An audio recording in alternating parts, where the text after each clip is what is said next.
Baik, Assalamualaikum warahmatullahi wabarakatuh. Perkenalkan, saya Ahmad Suryadi, nomornya 11024 021. Di sini saya akan menjelaskan terkait PPh pasal 24 dan PPh pasal 25, yang mana PPh pasal 24 ini akan membahas pajak luar negeri yang boleh dikreditkan atas pajak di dalam negeri. Dan PPh 25 membahas angsuran pajak yang dapat diangsur. Next, tujuan pembahasan. Nah, dari sini kita akan memperoleh kita akan mengetahui yang pertama mengetahui apa sih yang dimaksud dengan PPh pasal 24 dan PPh pasal 25. Kedua, bagaimana mekanisme perhitungan dari kedua pajak tersebut. Kemudian yang ketiga, apa aja syarat untuk mengajukan pajak tersebut. Nah, yang pertama kita bahas dulu apa itu PPh pasal 24.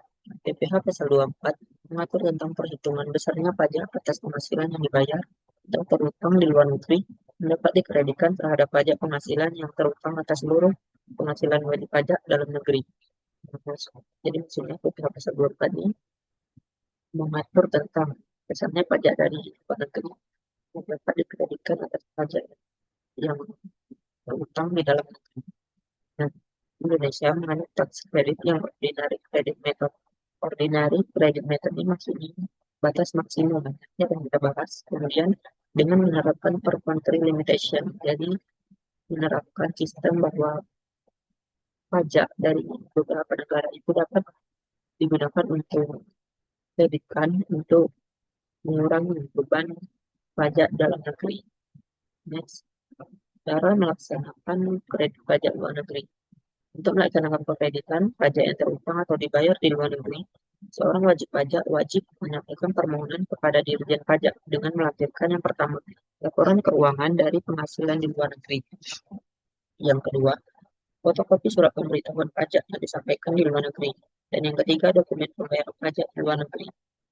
Penyampaian dari ketiga dokumen ini disampaikan bersamaan dengan penyampaian SPT tahunan PPh.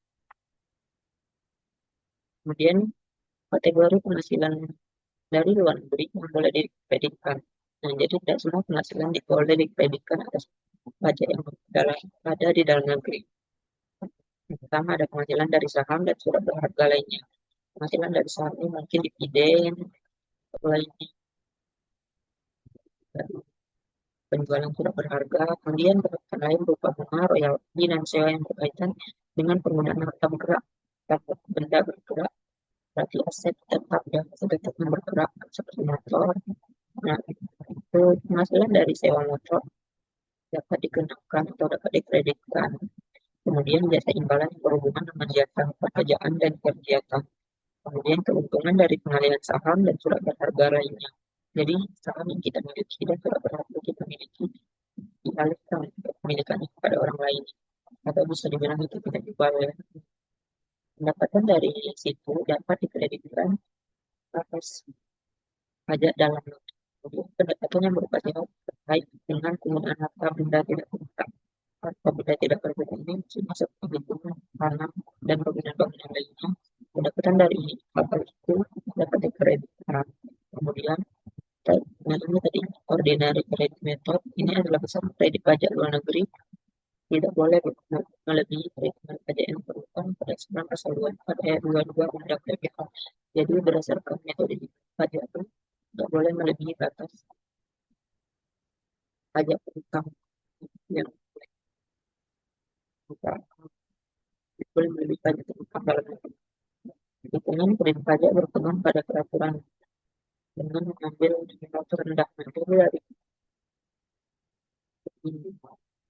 Metode ini untuk kredit pajak yang diambil itu yang terendah dari tiga ketentuan berikut: jumlah pajak yang dibayar atau terutang di luar negeri, kedua penghasilan luar negeri dibagi penghasilan kena pajak dikali PPh terutang.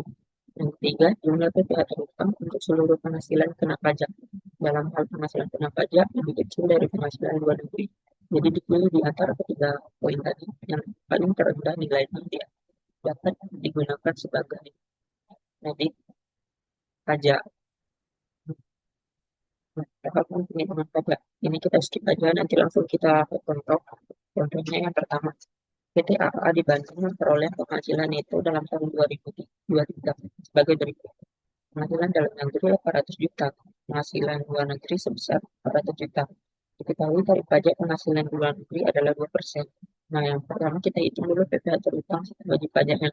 PPh terutang ini dapatnya dari PKP dikali dengan tarif pajak. Diketahui PKP di sini adalah jumlah kedua penghasilan tersebut, yaitu 800 juta ditambah 400 juta, dapatlah PKP-nya 1.200.000.000. Maka PPh terutangnya sama dengan 1.200.000.000 juta dikali 25%. 25% ini adalah tarif pajak penghasilan tahun 2023. Dapatlah 300 juta. Kemudian yang kedua, hitung batas kredit pajak maksimum atau yang tadi ya, penghasilan luar negeri dibagi total penghasilan dikali total PPh terutang. Nah, diketahui penghasilan luar negeri 400 juta dibagi total penghasilan tadi PKP 1.200.000.000 dikali dengan PPh terutang 300 juta. Dapatlah batas kredit pajak maksimum 100 juta. Kemudian hitung lagi PPh terutang di luar negeri. Ini step ketiga. Jadi tadi kan ada 3 step. Yang ketiga ini kita hitung PPh terutang di luar negeri. Menghitungnya yaitu tarif PPh di luar negeri dikali penghasilan di luar negeri. Tarif PPh di luar negeri adalah 20% dikali dengan penghasilan luar negeri 400 juta. Dapatlah PPh terutang di luar negeri 80 juta. Nah, dari perhitungan itu, di samping dapat kita ketahui bahwa batas maksimum kredit pajak yang dapat dikreditkan adalah 80 juta. Nah, kenapa 80 juta? Karena dari ketiga penyelesaian tadi, yang nilainya paling rendah dan tidak melebihi penghasilan atau tidak melebihi pajak terutang di Indonesia adalah sebesar 80 juta. Nah, jadi pajak yang dapat dikreditkan adalah sebesar 80 juta. Yang kita bahas PPh pasal 25. PPh pasal 25 adalah PPh angsuran. Jadi PPh ini bahas angsuran dari seorang wajib pajak, dari pajak terutang seorang wajib pajak. Jadi tujuan metode angsuran ini menjadi opsi bagi wajib pajak pribadi maupun badan untuk meringankan keuangannya. Angsuran ini dicicil dalam waktu sebulan, jadi per bulan ya. Kemudian ketentuan besar angsuran PPh pasal 25 rujuk pasal 25 ayat 1 Undang-Undang PPh, besarnya angsuran pajak dalam tahun berjalan untuk setiap bulan adalah sebesar PPh terutang tahun lalu berdasarkan SPT tahun lalu dikurangi dengan yang pertama PPh yang dipotong sebagaimana dimaksud dalam pasal 21. Jadi besar angsuran ini dicari dengan cara PPh terutang tahun lalu dikurangi dengan PPh 21, PPh potongan ya 21, 22, 23 dan 24. Kemudian kalau ada 24. Kemudian pajak atas penghasilan yang dibayar terutang di luar negeri. Ini jadi tadi PPh terutang tahun lalu kurangi dengan PPh pasal 21, 23 dan 22 dan 24. Kemudian dibagi 12 bulan atau banyak 6 bulan dalam masa tahun pajak. Kemudian ketentuan wajib pajak. Ketentuan wajib pajak yang berhak mengajukan angsuran PPh. Nah, jadi tidak semua wajib pajak berhak mengajukan angsuran PPh. Ada ketentuannya. Yang pertama, wajib pajak berhak atas kompensasi kerugian. Kemudian, wajib pajak memperoleh penghasilan tidak teratur. Yang ketiga, SPT tahunan PPh tahun yang lalu disampaikan setelah lewat batas waktu yang ditentukan. Yang keempat, wajib pajak diberikan perpanjangan jangka waktu sampai SPT tahunan PPh. Next, kategori PPh pasal 25 itu adalah wajib pajak orang pribadi dan wajib pajak badan. Wajib pajak orang pribadi itu wajib pajak yang didirikan perusahaannya secara pribadi, tidak dan modalnya dari sendia sendiri. Kemudian wajib pajak badan itu berupa organisasi atau badan, biasanya seperti PT, seperti itu. Dan modalnya biasanya dapat dari investor. Kemudian ini tadi seperti yang dijelaskan cara berhitung PPh terutang tahun lalu dikurangi dengan PPh 21, 22, 23 dan 24. Kemudian dapatlah total angsuran setelah dikurangi tadi dapatlah tentang aturan PPh selama setahun karena aturan dilakukan setiap bulan, jadi dibagi 12 bulan. Jadi jumlah angsuran PPh per bulan dibagi total angsuran dibagi 12. Kemudian next, contoh nih, contoh saya ambil hanya untuk PPh badan karena cara perhitungan saya sama saja teman-teman simpel. Dan diketahui di sini PPh terutang PPh Tuan A total PTK ya, di sini di tahun 2023 adalah 50 juta. Maka perhitungan PPh 25 yaitu, nah, yang pertama PPh terutang pajak tahun 50 juta, kemudian dikurangi pajak-pajak lainnya sebesar PPh 21 15 juta, PPh 22 10 juta, PPh 23 2 juta 500, dan PPh 24 7 juta 500, dapatlah 35 juta.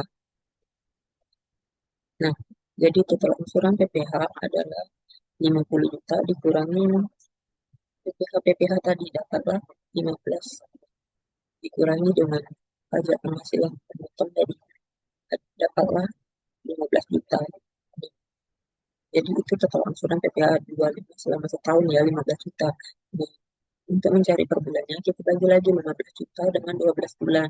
Jadi dapatlah jumlah angsuran PPh 25 per bulannya untuk PTK adalah sebesar Rp1.250.000 per bulan. Baik teman-teman, mungkin itu saja yang dapat saya sampaikan. Apabila ada salah kata, mungkin